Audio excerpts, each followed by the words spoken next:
बेटी काशी के साथ एक छोटे से किराए के घर में रहता था। चंदन बाजार में एक पकोड़ों का ठेला लगाता था। सर्दियों का मौसम शुरू हो गया था। चारों तरफ बर्फबारी हो रही थी। ऐसे में चंदन के पकोड़ों की दुकान पर लोगों का आना भी कम हो गया था। ठंड के वजह से लोगों ने घर से बाहर निकलना भी कम कर दिया था। सिर्फ जरूरी काम के लिए ही लोग बाहर निकला करते थे। हे भगवान, अब तो ठंड बहुत ज्यादा बढ़ गई है। कोई भी ग्राहक पकोड़े खाने नहीं आ रहा है। आज तो ज्यादा कमाई भी नहीं हुई। अगर लोग नहीं आए तो ये सारा माल बच जाएगा। एक तो ये ठंड भी बहुत लग रही है।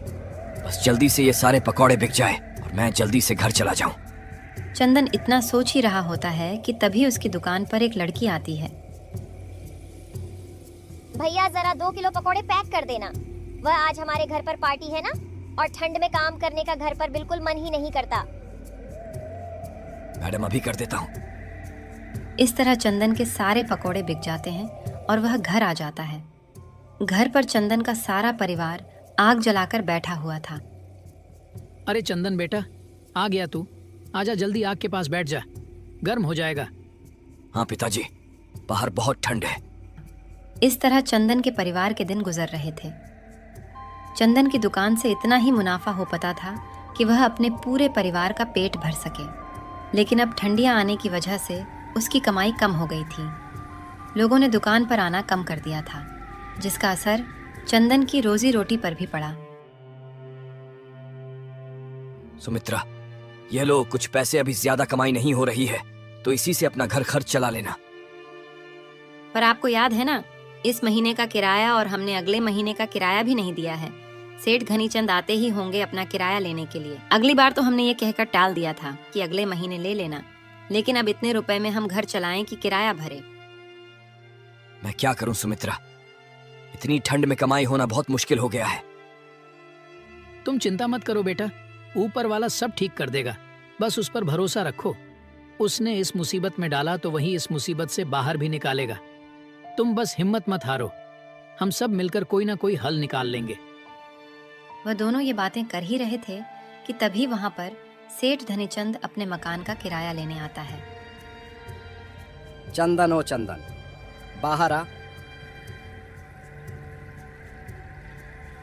मेरे मकान का किराया दे, और हाँ, पिछले महीने का भी किराया मुझे चाहिए। साहब, मेरे पास अभी किराए के लिए पैसे नहीं है। मुझे थोड़ी सी मोहलत और दे दीजिए। देख चंदन, तूने पिछले महीने से इस मकान का किराया नहीं दिया है। मैं तुझे बस एक और महीने की मोहलत दे रहा हूँ। इस महीने के अंत तक मुझे सारे पैसे वापस कर दियो, वरना तुझे यहाँ मकान यहाँ से खाली करके जाना पड़ेगा। ऐसा कहकर धनीचंद उस समय तो वहां से चला जाता है। उसके जाते ही चंदन के परिवार के जान में जान आती है। अब हम पिछले महीने तक का इतने सारे पैसों का जुगाड़ कैसे करेंगे? सुमित्रा, मुझे कुछ ना कुछ तो करना ही होगा। ठंड की वजह से लोगों का बाहर निकलना भी कम हो गया है। मेरा विचार है कि मैं पकोड़े के साथ चाय भी रख लेता हूँ। पकोड़ों के साथ चाय से शायद मेरा कारोबार अच्छा हो जाए। ऐसा सोचकर चंदन पकोड़ों के साथ चाय भी रखने लगता है, और जैसा कि चंदन ने सोचा था, पकोड़ों के साथ चाय का कारोबार अच्छा चलने लगता है। जहाँ लोग ठंड से बाहर नहीं निकलते थे, अब वह चंदन के यहाँ पर पकोड़ों के साथ गर्मा गर्म चाय का मज़ा लेने के लिए आते थे। और इस तरह चंदन का कारोबार एक बार फिर से चल पड़ता है। लेकिन यह बात चंदन की पड़ोसी बिरजू को अच्छी नहीं लगती। बिरजू चंदन का पड़ोसी था जो नूडल्स बेचा करता था। चंदन की कमाई कम हुई, तब बिरजू की भी कमाई कम हो गई थी, क्योंकि ठंड में लोगों ने बाहर निकलना कम कर दिया था। लेकिन चंदन की बुद्धिमानी और सूझबूझ से चंदन का कारोबार फिर से चलने लगा। ऐसे ही 1 महीना बीत जाता है और चंदन का कारोबार अच्छा खासा चल रहा होता है, जिससे बिरजू चंदन से और ज़्यादा ईर्ष्या करने लगा। अब बिरजू आए दिन कोई ना कोई चाल चलता रहता था, जिससे कि चंदन का कारोबार ख़त्म हो जाए। ऐसे ही एक दिन चंदन चाय और पकोड़े देने बाजू की दुकान पर जाता है। तभी इस समय का फ़ायदा उठाकर बिरजू चंदन की दुकान पर जाता है और चुपके से चंदन की दुकान पर पेट्रोल छिड़क कर उस पर आग लगा देता है, जिससे चंदन की पूरी दुकान जलने लगती है। जब चंदन वापस आता है तो अपनी दुकान को जलते हुए देख वह बेहद निराश होता है। हे भगवान, ये क्या हो गया? ये मेरी दुकान कैसे जल गई?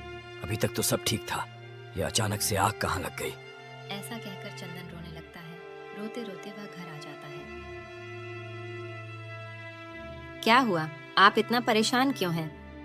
हमारी दुकान आग में जलकर पूरी राख हो गई।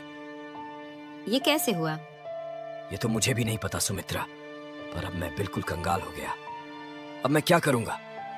जो इस महीने पैसे कमाए थे वह भी सब दुकान में जल के राख हो गए। हे भगवान, तुमने ऐसा कैसे होने दिया? तभी वहां पर सेठ धनीचंद आ जाता है। नो चंदन, ला अब इस महीने और पिछले महीने के पूरे पैसों का हिसाब दे। मालिक, पैसे तो नहीं है अभी मेरे पास। मालिक, मेरी दुकान जलकर राख हो गई।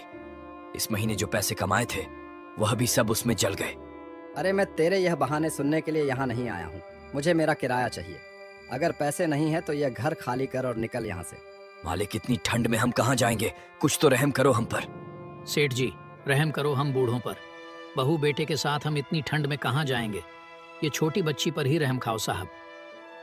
तुमको अब और समय नहीं मिलेगा। अगर घर में रहना है तो पैसे दो। और हाँ, यहाँ से कोई एक भी सामान लेकर नहीं जाएगा। इनको बेचकर मैं किराए के पैसे वसूलूंगा। इतना कहकर सेठ धनीचंद सबको घर से बाहर निकाल देता है।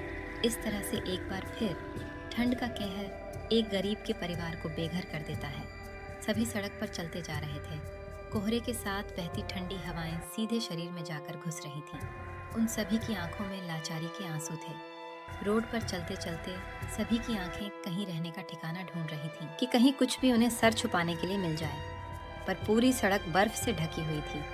चारों तरफ ठंडी हवाएं चल रही थीं। ठंड से उन सभी का बहुत बुरा हाल था। हे भगवान, अब मुझसे चला नहीं जाता। बेटा, मैं और नहीं चल पाऊंगी। चंदन अपने परिवार के साथ सड़क के किनारे रुक जाता है। आप यही रुकिए, मैं कुछ लकड़ियों का इंतजाम करके लाती हूँ। उसे जलाकर थोड़ी ठंड कम लगेगी। सुमित्रा कुछ लकड़ियाँ लेकर आती है और उसको जला देती है और वहीं पर चारों आग जलाकर बैठ जाते हैं। आग जलाने से कुछ राहत तो थी, लेकिन चारों तरफ से ठंड हवा चल रही थी। जैसे जैसे रात काली होती जा रही थी, ठंड और बढ़ती जा रही थी। चंदन और उसके परिवार ने जैसे तैसे यह ठंड भरी रात गुजार ली। अगली सुबह बेटा, इतनी ठंड मुझसे बर्दाश्त नहीं होती। मुझे लगता है अब मेरे ऊपर जाने का दिन आ गया। ऐसे मत कहो माँ, इस ठंड से बचने का कोई ना कोई रास्ता तो होगा ही। ठंड से बचना है तो हमें एक झोपड़ी बनानी होगी। हम घास की झोपड़ी बनाएंगे और उसको लकड़ियों से मजबूती देंगे। इतना कहकर सुमित्रा जंगल से कुछ घास और लकड़ियां लेकर आती है और चंदन सर्दी सहते हुए झोपड़ी बनाने के लिए लकड़ी काटता है। तो वही सुमित्रा की सास भी सुमित्रा के साथ मिलकर झोपड़ी के लिए घास इकट्ठा करती है। ऐसे ही 2 दिन बीतने तक काम करके उन लोगों की मेहनत रंग लाती है और घास की बहुत ही सुंदर सी झोपड़ी तैयार हो जाती है। सभी झोपड़ी के अंदर आ जाते हैं। तभी सुमित्रा कुछ लकड़ियां इकट्ठा कर घर के बीचों बीच में छोटी सी आग लगाती है और चारों उस जलती आग के पास बैठ जाते हैं, जिससे भरी सर्दी में उन सबको थोड़ी गर्माहट मिलती है। बेटा, घर तो हमने बना लिया, लेकिन खाना का क्या? यह बच्ची पिछले 2 दिन से भूखी है और मुझे भी बहुत भूख लगी है। ऐसा लगता है कि भूख के मारे प्राण निकल जाएंगे। माँ, आप चिंता मत कीजिए, मैं बाहर जाता हूँ और कुछ खाने का जुगाड़ करता हूँ। चंदन बाहर जाता है, पर इतनी ठंड में उसे कहीं भी खाने का कुछ नहीं दिखता और चलते चलते वह एक मंदिर के पास पहुंच जाता है। मंदिर में गरीबों के लिए भंडारा हो रहा था। चंदन वहीं से भंडारा लेकर घर आ जाता है। चंदन का परिवार उस समय तो उस भंडारे को खाकर अपना पेट भर लेता है। बेटा, अभी इस भंडारे को खाकर तो हमारा पेट भर गया है, लेकिन आगे का क्या होगा? रात के खाने का कैसे इंतजाम होगा? अब तो दुकान भी नहीं रही, वरना उससे खाने का कुछ इंतजाम हो जाता। जैसे हमने घास का घर बनाया है, वैसे ही हम घास के दुकान बनाएंगे और उस दुकान पर आप फिर से अपने पकोड़े को बेच सकोगे। सुमित्रा, घास की दुकान तो हम बना लेंगे, लेकिन पकोड़ों का सामान लाने के लिए हमारे पास पैसे नहीं हैं। आप चिंता मत कीजिए, मेरे पास इसका भी कुछ उपाय है। यह लीजिए, ये मेरी चांदी के कड़े हैं जो मैंने सेठ धनीचंद की नजरों से बचा लिए थे। आप इसे बेचकर कुछ पैसों का जुगाड़ कर लीजिए। इस तरह चंदन और उसका पूरा परिवार मिलकर घास की एक दुकान बना देते हैं और चंदन उन कंगनों को बेचकर मिले पैसों से पकोड़े बनाने का सामान ले आता है और फिर वह उस घास की दुकान में पकोड़े बनाकर बेचने लगता है। पकोड़ों के साथ में वह चाय भी रखता है और इस तरह चंदन की दुकान फिर से चल पड़ती है। उस दिन चंदन की इतनी कमाई हो जाती है कि वह रात के खाने का जुगाड़ कर लेता है। इस तरह सुमित्रा भी चंदन के साथ दुकान पर काम करने लगती है। चारों तरफ बर्फबारी में भी दोनों मिलकर काम करते हैं और अपनी दुकान के पास लकड़ी की कुछ गठिया बनाकर उस पर आग जला देते हैं। लोग भी लकड़ी की जलती आग के पास बैठकर पकौड़ों के साथ चाय का मजा उठाते हैं। अब चंदन की कमाई अच्छी होने लगती है, जिससे चंदन और सुमित्रा उस कमाई के पैसों से सबके लिए ओढ़ने के लिए बाजार से कंबल और गर्म कपड़े खरीद कर लाते हैं। अब उस गरीब परिवार के पास ठंड में रहने के लिए झोपड़ी, पहनने के लिए कपड़े और खाने के लिए 2 वक्त की रोटी थी।